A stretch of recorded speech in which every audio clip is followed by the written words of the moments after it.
नमस्कार दोस्तों, मैं महेश एक बार फिर से आप सभी का आपके अपने YouTube चैनल ज्ञान क्लासेस पे स्वागत करता हूं। दोस्तों, आज हम लोग फिजिक्स में टॉपिक डिस्कस करने वाले हैं साउंड। साउंड यानी कि ध्वनि। ठीक है।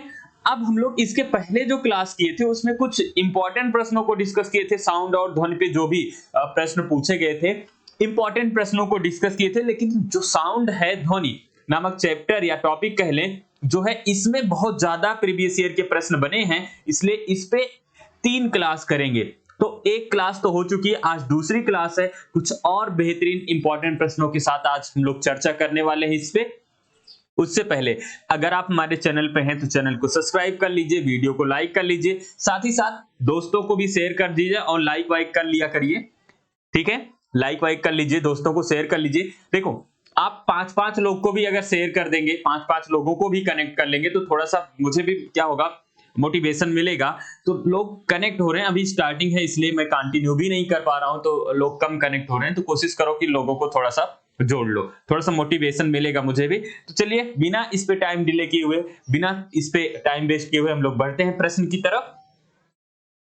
प्रश्न नंबर 1 आपके स्क्रीन पे है। कहा गया मनुष्यों के लिए श्रव्य ध्वनि की आवृत्तियों की रेंज कितनी होती है।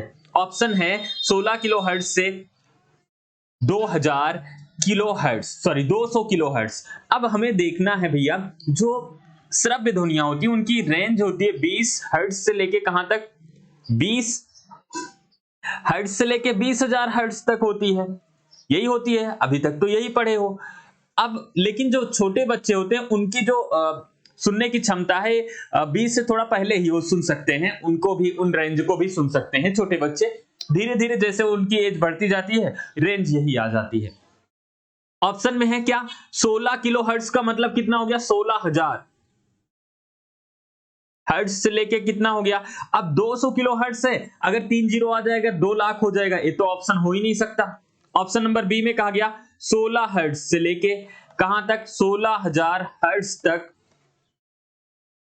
ए भी ऑप्शन में, तो इसको देख रख सकते हैं, लेकिन हम ऑप्शन के अकॉर्डिंग देखेंगे। फिर कहा गया 16 हर्ट्ज से, तो भैया जो 16 हर्ट्ज से लेके कितना, 20 हर्ट्ज, इसका मतलब कितना हो गया, 20,000 हर्ट्ज हो गया। तो ऑप्शन नंबर किसको सही मानेंगे, इन दोनों में ऑप्शन नंबर सी को सही मानेंगे। कभी कभी क्या होता है कि जो डाटा होता है थोड़ा सा इधर उधर होता है, तो हमें अपने अकॉर्डिंग राउंड फिगर मान के उसको सॉल्व करना होता है। तो परफेक्टली किसको मानेंगे, तो ऑप्शन नंबर सी इसको सही मानेंगे, क्योंकि यहाँ पे 16,000 है और 20,000 तक होती है। ये 16 तो ठीक है, छोटे बच्चों में सुनने की क्षमता उनकी होती है, तीव्र होती है, वो सुन सकते हैं। तो ऑप्शन नंबर सी इसका परफेक्ट आंसर होगा। उम्मीद है आप इसको समझ पाए होंगे। आगे बढ़ते हैं। अगले प्रश्न में बोला गया, एक अल्ट्रासोनिक ध्वनि तरंग की आवृत्ति डॉट डॉट से भी अधिक होती है। जो एक अल्ट्रासोनिक ध्वनि तरंग है उनकी आवृत्ति किससे अधिक होती है, हमें बताना है। तो भैया जो अल्ट्रासोनिक ध्वनि तरंग हैं उनकी आवृत्ति कितनी होती है, यहां पे ऑप्शन में कहा गया 2000 hertz, 2000 hertz. Option number B में कहा गया 20 हर्ट्ज, फिर कहा गया 200 हर्ट्ज, फिर कहा गया 20,000 हर्ट्ज। तो भैया बिल्कुल सही है, जो अल्ट्रासोनिक ध्वनि तरंग है उनकी आवृत्ति होती है 20,000 हर्ट्ज से क्या होती है, अधिक होती है। ऑप्शन नंबर क्या हो जाएगा, डी इसका सही आंसर हो जाएगा। चलिए अगले प्रश्न की तरफ बढ़ते हैं। अगला प्रश्न देखो, अगला प्रश्न कहा गया, हवा में ध्वनि की गति से अधिक होती है, गति रूप में जानी जाती है। जो हवा में ध्वनि की गति, जो हवा में ध्वनि की गति से अधिक होती है उसको गति के रूप में किस रूप में जानते हैं। ऑप्शन में है सुपरसोनिक, सोलर, इंफ्रासोनिक, अल्ट्रासोनिक। 4 विकल्प है हमारे पास, हमें बताना है निम्न में से कौन सा विकल्प सही होगा। तो भैया हवा में ध्वनि की गति से जो अधिक होगी गति, उसको हम किस नाम से जानेंगे, सुपरसोनिक के नाम से जानेंगे। किससे भैया, सुपरसोनिक गति के रूप में हम उसको जानते हैं। इसलिए ऑप्शन नंबर ए सही आंसर इसका होगा। यहां तक किसी को कोई दिक्कत नहीं होगी, ठीक है। उम्मीद है कि आप समझ पाए होंगे। फिर आगे बढ़ते हैं। ये रहा आपके स्क्रीन पे अगला प्रश्न। चलिए बताइए, हवा में ध्वनि का वेग लगभग कितना होता है।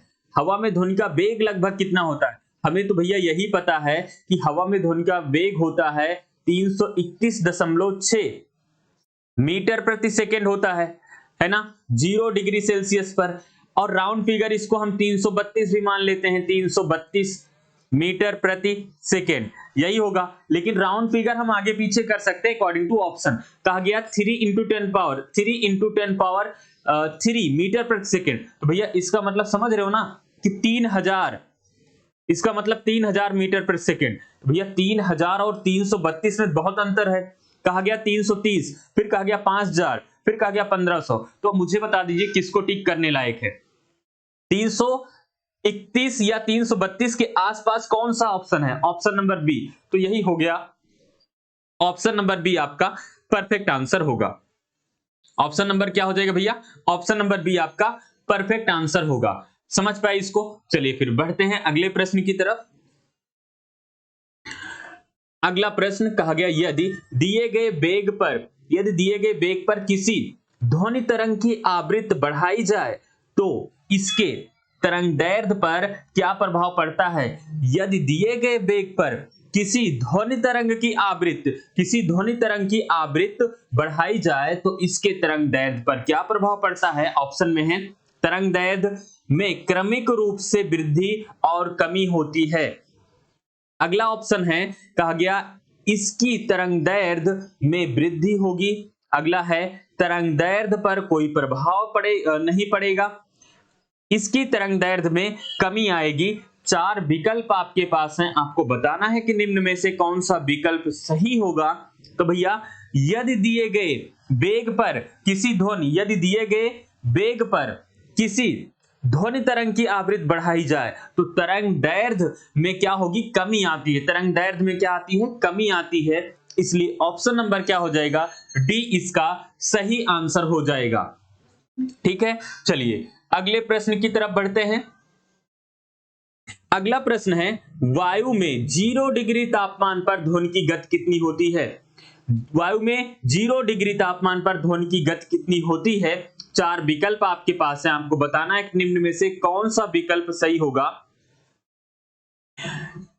वैसे जो वायु में 0 डिग्री सेल्सियस पर गति होती है 331.6 मीटर प्रति सेकेंड होती है। राउंड फिगर हम 332 भी मान लेंगे, इसको मान सकते हैं 331 मीटर प्रति सेकेंड। तो ऑप्शन नंबर ए कहा गया 330, ये तो बहुत कम हो गया, 330 मीटर सेकेंड कम हो गया, यहां पे 330 मीटर प्रति सेकेंड। तो भैया ये तो दोनों ऑप्शन नंबर सही है, यहां पे इसको डैश लगा दो, मीटर सेकेंड प्रति हटा दो। ठीक है, तो ऑप्शन नंबर क्या हो जाएगा? क्योंकि नहीं तो ऑप्शन नंबर ए और डी देखो मैच कर जाएगा, 331 मीटर प्रति सेकेंड, 331 मीटर प्रति सेकेंड, यहां पे मीटर सेकेंड कर दो ऑप्शन नंबर डी को, तो ऑप्शन नंबर ए आपका सही हो जाएगा। ठीक है, यूनिट भी याद रखना, स्पीड क्या होगी? मीटर प्रति सेकेंड। चलो अगले प्रश्न पे बढ़ते हैं। अगला प्रश्न है कहा गया निम्नलिखित में से कौन सा कथन सत्य है? ध्वनि का वेग होता है सर्दियों की तुलना में गर्मियों में कम, सर्दियों और गर्मियों में एक समान, मौसम पर निर्भर नहीं करता, सर्दियों की तुलना में गर्मियों में अधिक। देखो भैया जो ध्वनि है, जो साउंड है, वो किस पर? टेम्परेचर पर निर्भर करेगा। साउंड क्या है भैया? साउंड का वेग, ध्वनि का वेग किस पर निर्भर करता है? ताप पर भी निर्भर करता है, आगे मैं चर्चा करूंगा। ताप पर भी निर्भर करेगा, अगर ताप बढ़ाएंगे तो ध्वनि की चाल भी क्या होगी? बढ़ेगी। तो भैया देखो यहाँ पे सर्दियों में ताप क्या होगा? टेम्परेचर कम होगा। लेकिन मैं बात करूं गर्मियों में, तो गर्मी में ताप टेम्परेचर बढ़ेगा, तो जब टेम्परेचर बढ़ेगा तो वेग भी क्या होगा? उसका बढ़ेगा। ध्वनि का वेग सर्दियों की तुलना में गर्मियों में अधिक होता है, इसलिए ऑप्शन नंबर क्या हो जाएगा? ऑप्शन नंबर डी आपका परफेक्ट आंसर होगा कि सर्दियों की तुलना में गर्मियों में अधिक होता है ध्वनि का वेग। आगे बढ़ते हैं अगले प्रश्न पे।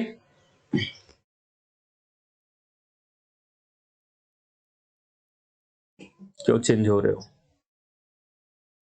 अरे अरे अरे अरे, चलो चलो चलो, बस बस, अरे अरे अरे क्या, डॉट डॉट एक माध्यम से ध्वनि की गति निर्धारित करता है। डॉट डॉट एक माध्यम से ध्वनि की गति निर्धारित करता है। आपको बताना है कि निम्न में से कौन सा विकल्प सही होगा। कहा गया तरंग की स्वर विशेषता, माध्यम में प्रकृत तरंग का आयाम, तो भैया जो तरंग माध्यम की प्रकृति होगी उसमें ध्वनि की गति निर्धारित करता है कौन? माध्यम की प्रकृति। अलग अलग माध्यम में ध्वनि की चाल अलग अलग होगी। जैसे मैं एक बात करूं कि ठोस में सबसे ज्यादा, उसके बाद गैस में, सॉरी द्रव में, द्रव्य लिख दिए, द्रव है भैया, ठीक है, समझ रहे हो ना, ये द्रव है, द्रव में, और उसके बाद गैस में। अब ठोस में भी किस में होगा, आगे हम लोग प्रश्न मिलेगा तो चर्चा करेंगे, ठीक है। तो जो ध्वनि की चाल है वो भैया उसके प्रकृति, माध्यम की प्रकृति पर निर्भर करेगा कि वो ठोस में गमन कर रहा है, द्रव में या गैस में। तो ऑप्शन नंबर कौन सा हो जाएगा? ऑप्शन नंबर सी आपका परफेक्ट आंसर हो जाएगा। अगले प्रश्न की तरफ बढ़ते हैं। अगला प्रश्न कहा गया समुद्री जल में ध्वनि की गति ... होती है। एक ही बार ये प्रश्न पूछा गया था, मुझे लगा कि चर्चा कर लेते हैं, बाकी बहुत ज्यादा इंपॉर्टेंट नहीं है। ऑप्शन में है 1948 मीटर प्रति सेकंड, 1351 मीटर प्रति सेकंड, 1531 मीटर प्रति सेकंड, 1448 मीटर प्रति सेकंड, और आपके पास यहाँ पे 4 विकल्प हैं भैया। आपको बताना है निम्न में से कौन सा विकल्प सही होगा। तो समुद्री जल में जो ध्वनि की चाल होती है 1531 मीटर प्रति सेकंड होती है। याद रख लेना, बहुत ज्यादा इंपॉर्टेंट नहीं है। 1531 मीटर प्रति सेकंड एक ही बार पूछा गया था, इसलिए मैंने चर्चा कर लिया था भैया। ये प्रश्न एक ही बार पूछा गया था, ठीक है। ग्रुप डी 25 अक्टूबर 2018 को शिफ्ट नंबर सेकंड में पूछा गया था। ग्रुप डी में 25 अक्टूबर 2018 में पूछा गया था, ठीक है, शिफ्ट नंबर सेकंड में। जिन लोगों का पेपर हुआ होगा वो देख सकते हैं, बाकी बहुत ज्यादा इंपॉर्टेंट नहीं है, याद रख लेना, नहीं भी रख सकते हो। अगले प्रश्न पे चर्चा करते हैं। कहा गया वायु में ध्वनि के बेग से अधिक की चाल से यात्रा करने वाली एक वस्तु ... को कहा जाता है पराध्वनिक, अपश्रव्य, अति पराध्वनिक और पराश्रव्य। वायु में ध्वनि के बेग से अधिक चाल से यात्रा करने वाली वस्तु को क्या कहा जाता है? आपके पास 4 विकल्प है, आपको बताना है कि निम्न में से कौन सा विकल्प सही होगा भैया। तो वायु में ध्वनि के बेग से अधिक चाल से यात्रा करने वाली वस्तु को हम पराध्वनिक बोलते हैं। क्या बोलते हैं? पराध्वनिक बोलते हैं, जो कि ऑप्शन नंबर ए में है, इसलिए ऑप्शन नंबर ए आपका परफेक्ट आंसर होगा। चलिए बढ़ते हैं अगले प्रश्न की तरफ। अगला प्रश्न है, कहा गया किसी भी माध्यम में जैसे ही हम ... बढ़ाते हैं ध्वनि की गति बढ़ती है। कहा गया तापमान, बल, गति, दबाव। तो भैया किसी भी माध्यम में हम तापमान बढ़ाएंगे, क्योंकि तापमान बढ़ाने से, टेम्परेचर बढ़ाने से ध्वनि की स्पीड, साउंड की स्पीड बढ़ती है, तो हमें बहुत अच्छे से पता है। तो किसी माध्यम में हम क्या बढ़ाएंगे? तापमान बढ़ाएंगे, और तापमान बढ़ाएंगे तो क्या होगा? तापमान बढ़ाते हैं तो ध्वनि की गति भी क्या होगी? बढ़ जाती है, इसलिए ऑप्शन नंबर ए आपका सही आंसर हो जाएगा। अब पहले बताओ, यहां तक किसी को कोई दिक्कत तो नहीं है? आगे बढ़ सकते हैं? चलिए फिर आगे बढ़ते हैं। बताइए, कहा गया निम्न में से किसमें 25 डिग्री सेंटीग्रेड पर ध्वनि का वेग अधिकतम होगा? निम्न में से किसमें 25 डिग्री सेंटीग्रेड पर ध्वनि का वेग अधिकतम होगा? ऑप्शन में है पीतल, इस्पात, एल्यूमिनियम, लोहा। तो भैया 25 डिग्री सेंटीग्रेड पर जो एल्यूमिनियम है इसमें ध्वनि का वेग सबसे अधिक होगा, इसलिए ऑप्शन नंबर किसको करेक्ट करेंगे? ऑप्शन नंबर सी आपका सही आंसर होगा, एल्यूमिनियम, ठीक है। एल्यूमिनियम आपका सही आंसर होगा। 25 डिग्री सेंटीग्रेड पर इंड क्यों हो रहे हो? तापमान क्या होगा भैया? अधिक होगा। अगले प्रश्न की तरफ बढ़ते हैं। अगला प्रश्न है, दिए गए एक तापमान पर ध्वनि की गति ... में अधिकतम होती है। ऑप्शन है स्टील, एल्यूमिनियम, निकिल, आयरन। 4 विकल्प है, आपको बताना है कि निम्न में से कौन सा विकल्प सही होगा। निम्न में से कौन सा विकल्प सही होगा? आपके पास 4 विकल्प है भैया। तो दिए गए तापमान पर कोई भी टेम्परेचर हो में ध्वनि की जो स्पीड होगी अधिकतम किसमें होगी? एल्यूमिनियम में होगी, इसलिए इसका भी आंसर ऑप्शन नंबर बी सही होगा। चलिए एक और प्रश्न की तरफ बढ़ते हैं। अगला प्रश्न है, ... में ध्वनि की गति सबसे तेज होती है। पानी, केरोसिन तेल, स्टील, वायु। अब मुझे एक बात बता दीजिए, ये क्या है आपका? द्रव है। केरोसिन द्रव है, स्टील ठोस है, वायु क्या है? गैस है। तो सबसे ज्यादा ठोस में होगा, ठोस इसका मतलब स्टील में होगा, तो ऑप्शन नंबर क्या हो जाएगा? सी। तो स्टील में ध्वनि की गति सबसे तेज होगी क्योंकि ये ठोस है, तो ऑप्शन नंबर क्या हो गया भैया? सी आपका सही आंसर होगा। चलो अगले प्रश्न की तरफ बढ़ते हैं। कहा गया निम्नलिखित में से किस माध्यम में ध्वनि किसी विशेष तापमान है, तापमान पर सबसे तेज यात्रा करती है? पानी, वायु, कांच, लोहा। अब आप ही बता दो कि सबसे तेज, तो यहां ये तो क्या हो गया? पानी द्रव हो गया, वायु गैस हो गया, ये कांच है, लोहा। तो कांच और लोहा में सबसे तेज, सबसे ज्यादा ठोस कौन होगा? तो लोहा होगा, इसलिए ऑप्शन नंबर क्या होगा? सबसे सॉलिड, सबसे मजबूत, तो यहां पे लोहा होगा। इसके अणु क्या होंगे? पास पास होंगे कांच की तुलना में, इसलिए यहां पे ध्वनि की गति क्या होगी? ज्यादा होगी, इसलिए ऑप्शन नंबर डी इसका सही आंसर होगा। अगले प्रश्न पे बढ़ते हैं। अगला प्रश्न है, कहा गया निम्न में से पदार्थ में ध्वनि का वेग सबसे कम होगा। ध्वनि का वेग सबसे कम होगा जल, इस्पात, कांच, वायु। अब कम पूछा गया, तो अब बताइए सबसे ज्यादा ठोस में होगा, फिर द्रव में, फिर गैस में। तो गैस में सबसे कम होगा। द्रव क्या है आपका? जल आपका द्रव है, इस्पात ठोस है, कांच ठोस है, वायु गैस है ना। वायु क्या है? गैस है, तो ऑप्शन नंबर डी हो जाएगा, सबसे कम वायु में होगा, इसलिए ऑप्शन नंबर डी आपका सही आंसर होगा। अगले प्रश्न की तरफ बढ़ते हैं। अगला प्रश्न आपके स्क्रीन पे आपको बताना है कि निम्न में से कौन सा विकल्प सही होगा भैया? ध्वनि का प्रसार डाट डाट में अधिकतम होता है। ध्वनि का प्रसार डाट डाट में अधिकतम होता है निर्वात, गैस, ठोस, तरल। अब मुझे बताओ, निर्वात में तो ध्वनि गमन कर ही नहीं सकती। ठोस, द्रव, गैस में सबसे ज्यादा किसमें होगा? तो सबसे ज्यादा प्रसार होता है ठोस में। किसमें? सॉलिड में। तो इसलिए ऑप्शन नंबर सी आपका सही आंसर होगा, ठोस। अगले प्रश्न की तरफ बढ़ते हैं। अगला प्रश्न आपके स्क्रीन पे है। कहा गया, क्यों बदल रहे हो? कहा गया ध्वनि की चाल माध्यम के डाट डाट गुणों पर निर्भर करती है, इनमें से सभी। कहा गया ताप, प्रत्यास्था, दाब। तो भैया ध्वनि की चाल ताप पर भी निर्भर करती है, उसके प्रत्यास्था पर भी निर्भर करती है, और दाब यानी कि प्रेशर पर भी निर्भर करती है। तो हम ऑप्शन किस पे टिक करेंगे?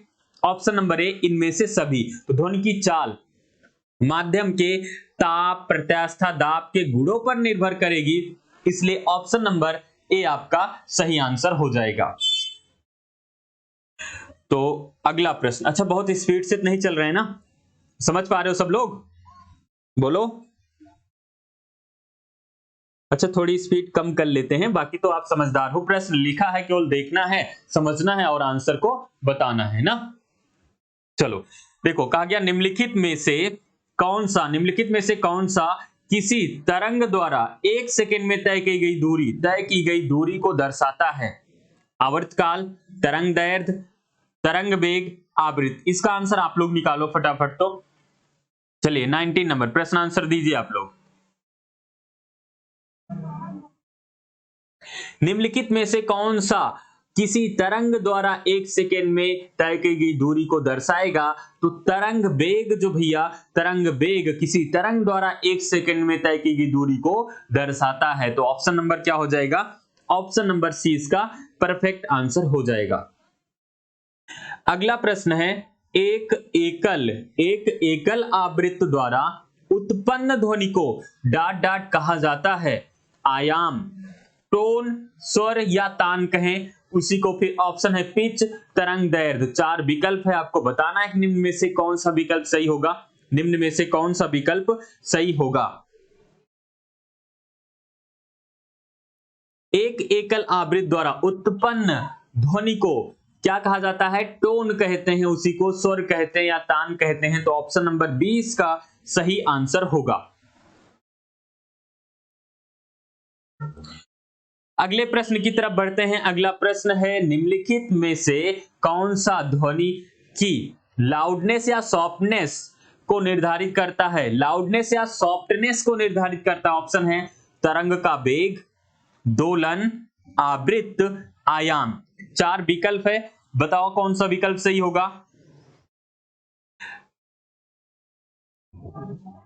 कौन सा विकल्प सही होगा?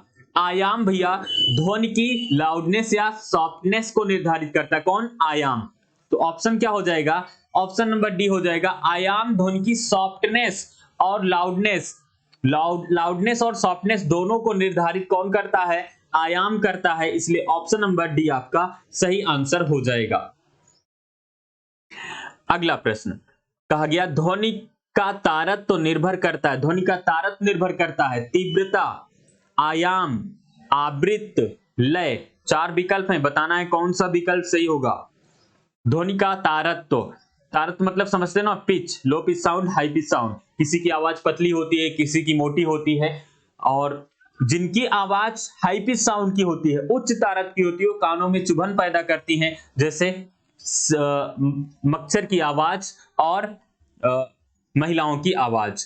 और जो लो पिच साउंड होते हैं वो कानों में चुभन पैदा नहीं करते, यानी कि निम्न तारतम्य को होते हैं, जैसे शेर की दहाड़, पुरुषों की आवाज। लेकिन यहां पे प्रश्न पूछा गया ध्वनि का तारतम्य तो निर्भर किस पे करता है? तो उसके भैया फ्रीक्वेंसी यानी कि आवृत्ति पर निर्भर करता है। किस पे? फ्रीक्वेंसी यानी कि आवृत्ति पर निर्भर करता है। इसलिए ऑप्शन नंबर सी आपका सही आंसर हो जाएगा। अगला प्रश्न है, कहा गया ध्वनि हवा के माध्यम में, ध्वनि हवा के माध्यम में चलती है और हमारे कानों तक पहुंचकर हमें डांट डांट प्रदान करती है। ध्वनि की प्रबलता, ध्वनि की आवृत्ति, ध्वनि का संवेदन, संगीत। बताना है कि आपको कौन सा विकल्प सही होगा। तो भैया ध्वनि हवा के माध्यम में चलती है और हमारे कानों तक पहुंचकर हमें ध्वनि का संवेदन प्रदान करती है। क्या? ध्वनि का संवेदन प्रदान करती है। तो ऑप्शन नंबर क्या हो जाएगा? ऑप्शन नंबर सी इसका सही आंसर हो जाएगा। चलिए, दिक्कत तो नहीं किसी को ना? आगे प्रश्न पे बढ़ते हैं। कहा गया ध्वनि संचरण के लिए समय माध्यम के कणों के उच्च घनत्व का क्षेत्रफल कहलाता है।